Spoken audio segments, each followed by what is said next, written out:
Okay, let's begin. So first, I would like to welcome you to my group session. Um, Today's group is over stress management and our thought process. Um, First, I'd like to start out with a few rules. It's just no foul language and be respectful of each other. When someone else is talking, be respectful, and what you say here and here stays here. And so I'd like to start out first with a little icebreaker. And just give me, I guess, a little bio of yourself. Your name, your age. I mean, just a few things about you. And so you can go first. I'm gonna go first. Mm-hmm. I'm Steven, 44, from Cumberland. 3 kids, 2 boys, girl, and that's about it. I don't know. I'm Raja. I am 18. I grown. I can't drive either.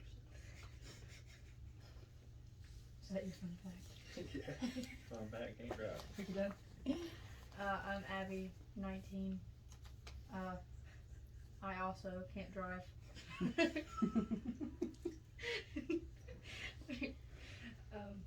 it. You can go. I'm Rob. I'm 21, and I have a dog. He can drive. And I can I drive. thought the same concept.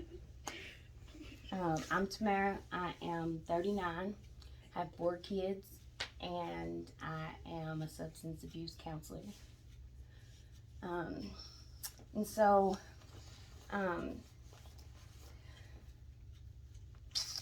okay. So, when you think about stress management, like, I guess, for me, it entails, it's a lot. But I don't think that I am the greatest at managing stress. I don't really think that there is a constant balance, but I think that there are a few things that we could learn from each other that may be able to help along the way.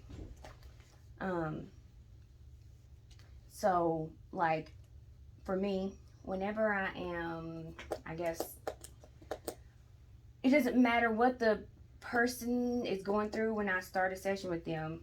The main thing that I go with is their thought process.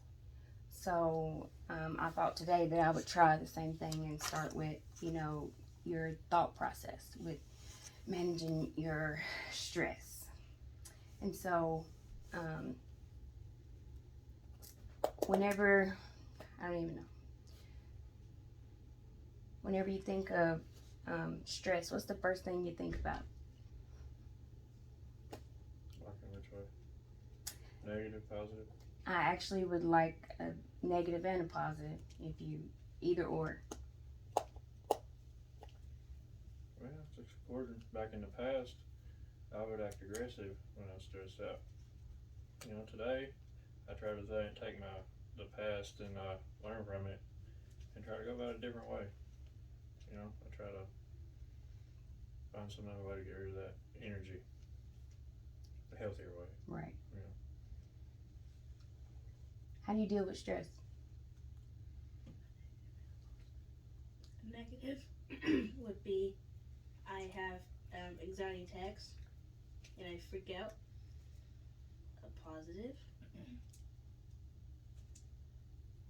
I read and watch TV to calm myself down.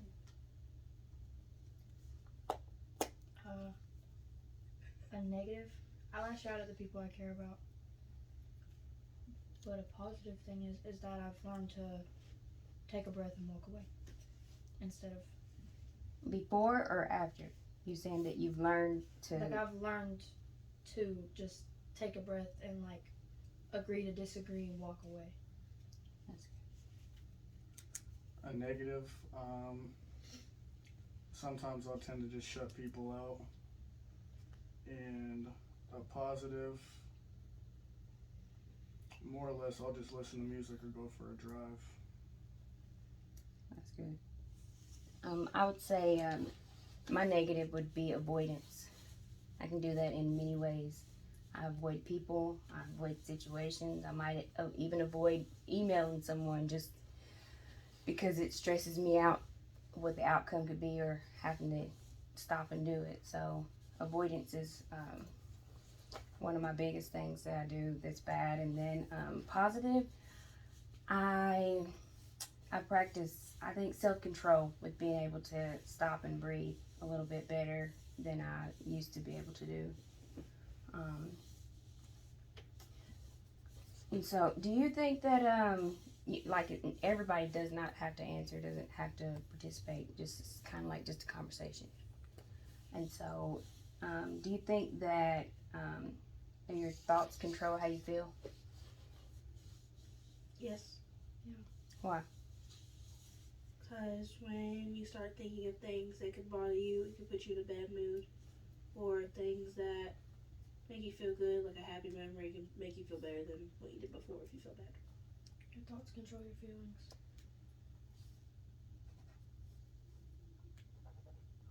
Your thoughts control your feelings? Yeah, I'm sure they do. If I sit and dwell on something, but if I go ahead and deal with the situation at hand instead of, I try not to dwell on shit. You know, I just go ahead and if it's gonna be, it's gonna be. You know, I practice steps on it. That's one thing I do every day. I'm careless over what anybody else does, says, thinks, whatever. I've got pretty good at that, so I really don't care what anybody else. I care, but I don't let it affect me like that. Right. You know, but I don't know. I practice empathy with people. If I see them going through something, I sit up in their position and go from there with it. You know, that's just the way I deal with things. That's a big deal. A lot of people have a hard time practicing empathy, you know. A lot of people don't know what empathy is. And so it's easier to sympathize than it is to empathize, but for most people. Do you know the difference between that? To sympathize and empathize? No. I don't know what that means. What are you about to? So, sympathize is like you understanding something that somebody else went through because you went through it. You understand, or you went through something similar. Empathize is showing that you care, I guess, and saying that you understand or that you're there for them. Is that a good way to? Backwards. I got it backwards? Yeah, empathy is where you've been through similar situations and you can place yourself in that situation. Hold on, sympathize. I thought it was the opposite way. Okay. So, yeah. You get that? Mm-hmm. Okay, thanks. I was making sure that my mix-up didn't confuse you completely.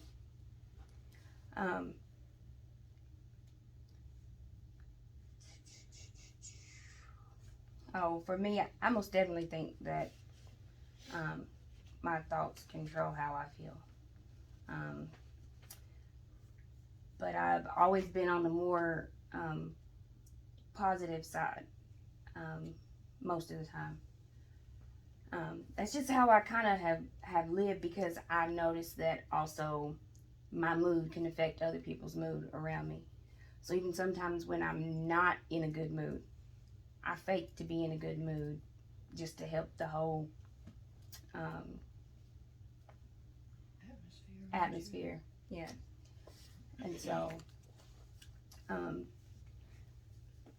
I want to talk about some of the triggers, like that you might have that would put you into a stressful situation, or that you notice when you're in a stressful situation.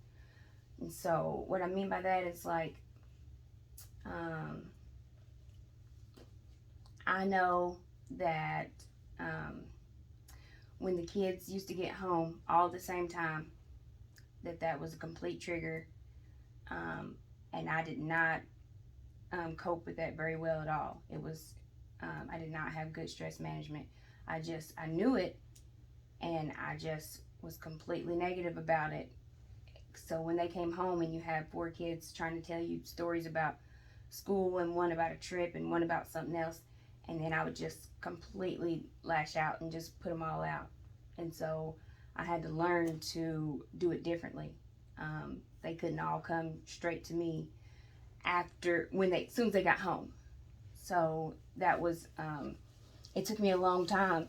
And so for me, I sit and I think when I'm helping someone else, it's easier to find the solutions for someone else.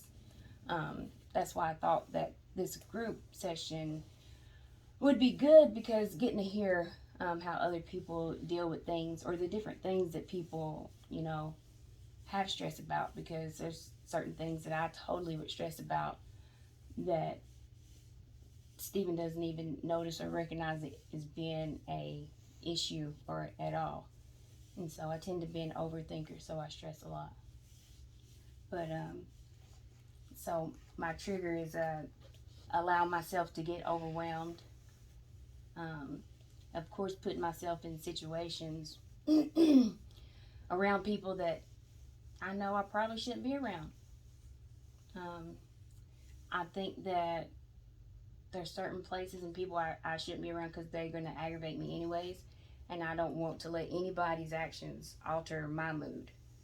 And so just trying to be mindful of where I'm at and who I'm around, I think is the best thing to help with or noticing my triggers, or help with my triggers. Do you notice a trigger that you have? I don't know really. I'd say I got quite a few. I just try not to. I don't go around it. Really. I just try to deal with my stress. I like to work out. That's what I do. I take my me time. So what happens when unexpectedly somebody makes you stressed? I probably just leave. Just remove yourself from Probably, yeah. I don't deal with it.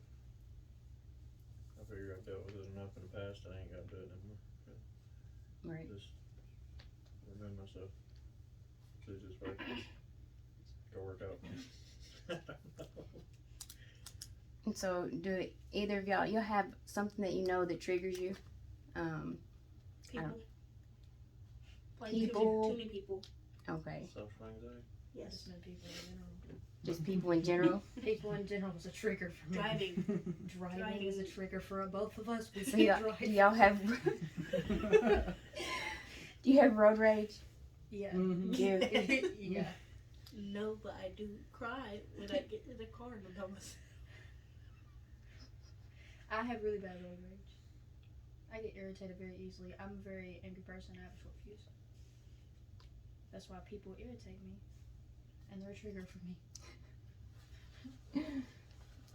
Rob, you notice a trigger? What? She said me. I know, that's what I was thinking. Let's see. I think my biggest trigger is just like blatant disrespect. Because most of the time I'm a very respectful person. So when I'm disrespected, don't look at me like that. You start everything that happens between us. But I'm typically a very respectful person, so when I'm disrespected, that is a major trigger for me. That's understandable. So I used to think that everything that I went through, or that it was just, I guess it was a bigger deal than what it actually was.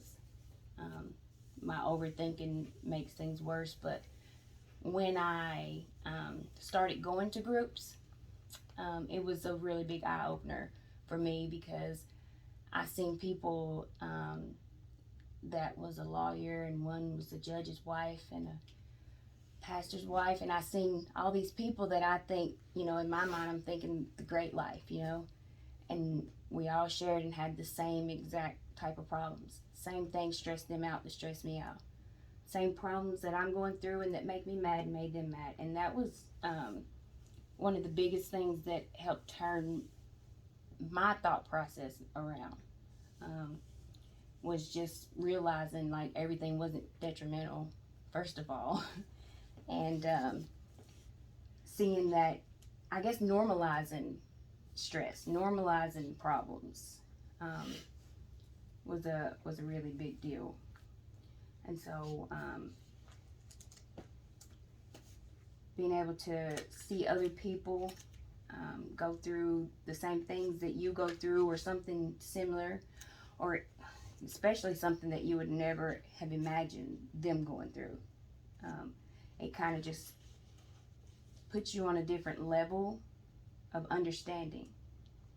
But I think that of course the best way that we're gonna handle this is self-care.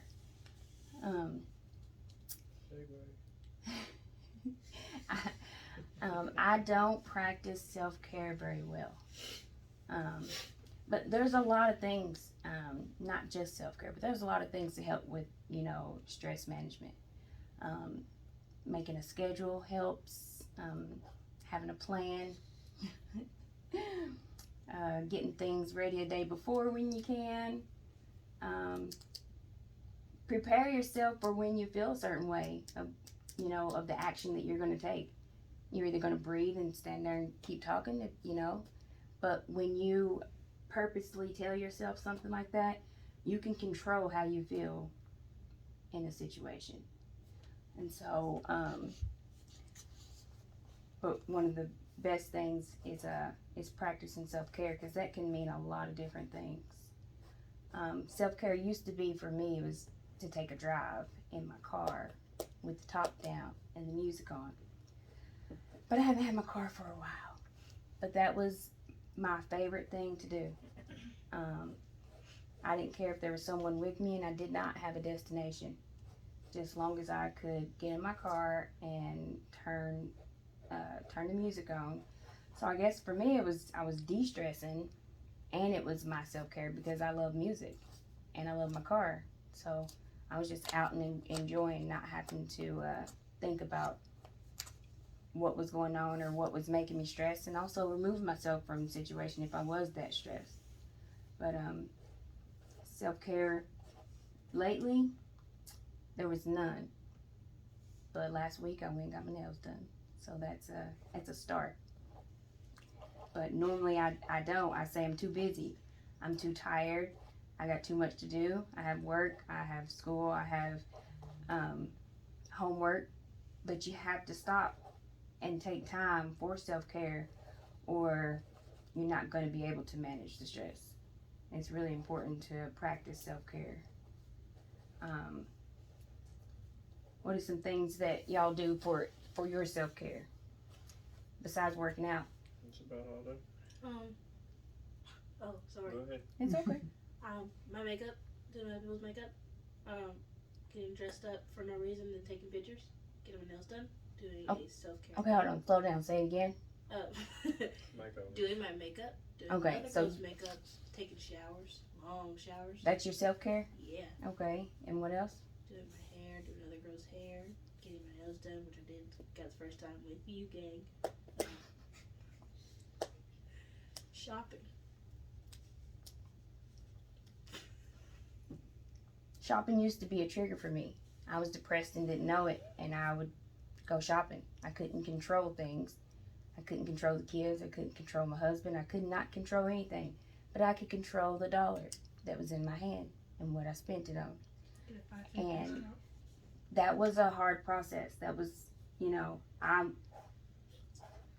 I thought that it was my stress management, but it was absolutely not. And so I had to learn to put my actions into something better, something more useful than that. And so shopping, that's your last one. Music. Ooh. Blasting. Blasting my music. What about playing music? Ooh, yeah, my piano and singing. Ooh, dancing. Dancing. Just dance. TikTok. That's it. That's a lot of self-care. You actually do all those things, or you want to do those Oh, I things? do all those things every day. Every day of her life. Every day? Every day of my life. No, she don't dress up every day. Sometimes you do look like Adam Sandler.